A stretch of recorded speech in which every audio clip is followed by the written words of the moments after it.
I am very pleased to have with me in the studio Jake Carman, who is the author of a brand new book titled 9 Years of Anarchist Agitation, The History of the Boston Anti-Authoritarian Movement, 2001 to 2010, and other essays. Jake, welcome back to What's Left. Thank you, Linda. It's always great to be here. It's my pleasure to have you. And congratulations on publishing this, your first book. This is my first book. It's so exciting. Why? Why write a book? I had to be convinced to that a little bit, actually. Who convinced you?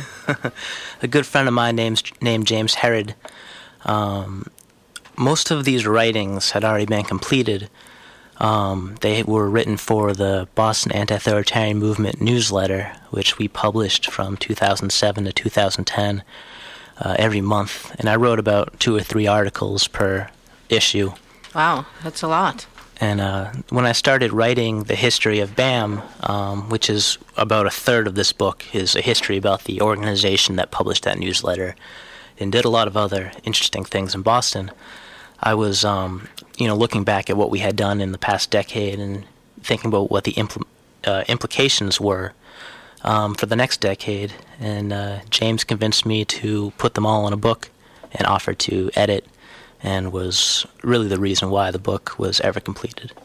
Well, that's great. It definitely takes friends to get you to do something of this magnitude. How long did it take you to put the book together? Since so much of it was already written, and yet you had to edit and you had to decide what was going to go in and what wouldn't. How long did that take you approximately? Well, if you don't count the 3 years where I was writing the articles, it was another about 2 years, 2.5 years before I actually got it published, and it just came out toward the end of December. Mm-hmm. Now, the Boston Anti-Authoritarian Movement, I think maybe a lot of our listeners are familiar with it or have some recollection of the word BAM being bandied about by anarchists in Boston. But tell us, give us a very brief history of BAM. Well, BAM has meant many different things. It was founded a couple weeks after September 11th in 2001.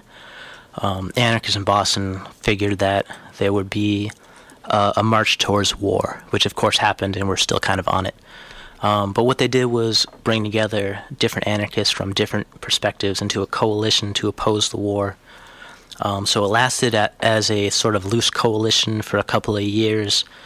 Let me interrupt you, Sure. Because some people won't understand. When you say anarchists of all different sorts, Right. What exactly do you mean by that? Well, the word anarchist has been used by a lot of different people to mean a lot of different things. Mm-hmm. At its heart, it means, no government, no authority. There's obviously different visions for how a society can function in such a way. In Boston at the time, almost everybody were anarchist communists, which means people who, believe in a decentralized, worker-run direct democracy. So communist, but without the government, without the bureaucracy. Exactly. I mean, even the Marxist communists believe in the same final type of society where everybody's free and equal. The debate was whether we need a dictator to get there or a popular movement, and the anarchists were all about the popular movement and democracy. And Marx famously said that the state, and Engels said the state would wither away after the revolution, and we see how well that worked out in the USSR. Yes, I have a piece about that in this book called "To Our Sincere Communist and Socialist Allies." Was it nice? I mean, because there's been some not pleasant disagreement and some name calling between anarchists and communists in Boston, certainly in recent years, but probably for a long time. But you took a different. I tried to keep it nice. That's a good thing. But I've interrupted you now. Let's go back to that history a little bit, and we'll come back to this. Sure. Tell us more about the history. Well, I mentioned, as you pointed out, the debates among anarchists. That was sort of the unfolding of the original BAM coalition.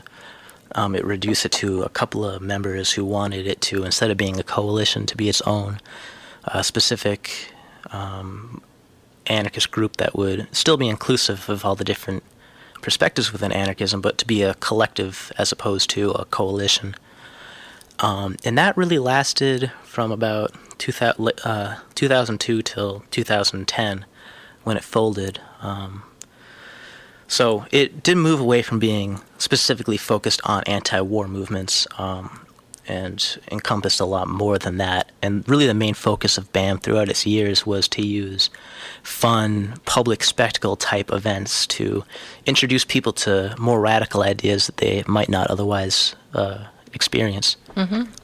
Well, it seems like from what you're saying and from what your book seems to imply that the BAM came about in reaction to things like the war, things like the terrorism of the first decade of the 21st century. Is that where we are now?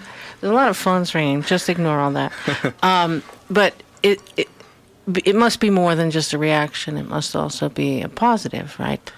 Yeah, I mean, it certainly started as a reaction, and looking back on it, we might have picked a better name if we wanted to differentiate ourselves from those we were opposing. Anti? Yeah, yes. Anti, but just BAM, the connotations of the onomatopoeia, I guess. BAM, bomb. Exactly, which was never really what we were about. Interesting. But yeah, most of what we did was try to put forth a positive vision for how humans can organize ourselves where we're not exploited and oppressed like we are every day when we go to work and in our neighborhoods and in our, our dwellings with our landlords and all that. So yeah, I mean, we were definitely doing a lot more than reacting. We were also presenting an ideal, a dream, a goal, and trying to engage in the struggles that were happening on the ground around us. Mm-hmm. Well, Jake, so what did it mean to you? You were involved with BAM for how long? From the beginning? No, about 7 years. I was 16 when I got involved, so I would have been 13 when it started. I was a freshman in high school when September 11th. How did you get involved? Well, I mentioned I was 16. I was the war in Iraq was. Bush and Kerry and all them were really drumming up the support, all these claims about Saddam Hussein and weapons of mass destruction and whatnot. And I was young, but all my friends were pretty much convinced that there's going to be a draft and we were all going overseas. So we were terrified and angry. I remember watching on the news as Bush declared that in 3 days we would start a war with Iraq. And just being a very angry young man with a lot of concerns. And I was actually standing in a record shop in Harvard Square, and a friend of mine ran into me, and I was already wearing all black, and he said, "I'm going to an anti-war march. Do you want to come?" And, and you had the clothes, so I was good to go. I was already a punk wearing all black, so I fit right in. It's true. Most of the left is just a question of, do you have the right clothes to fit in? No, I'm kidding. That's an old joke. So that's interesting. And then what? How did you? But you weren't then identifying as an anarchist. How did you get to know about anarchism, or were you? Strangely, I had been identifying as an anarchist since I was about 13 when September 11th happened. I was the only anarchist in my school.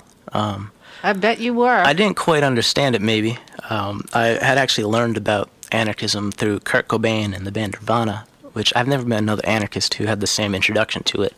But I really liked Nirvana, and I, looked into what they actually thought, and they actually had some pretty good ideas. Around the same time I got the internet, this was in the late 90s, and I was researching what anarchism was, and I couldn't quite get a hold of it because everyone I found was like Emma Goldman, Peter Kropotkin, people who've been dead for, almost 100 years. So I kind of understood the general sentiment,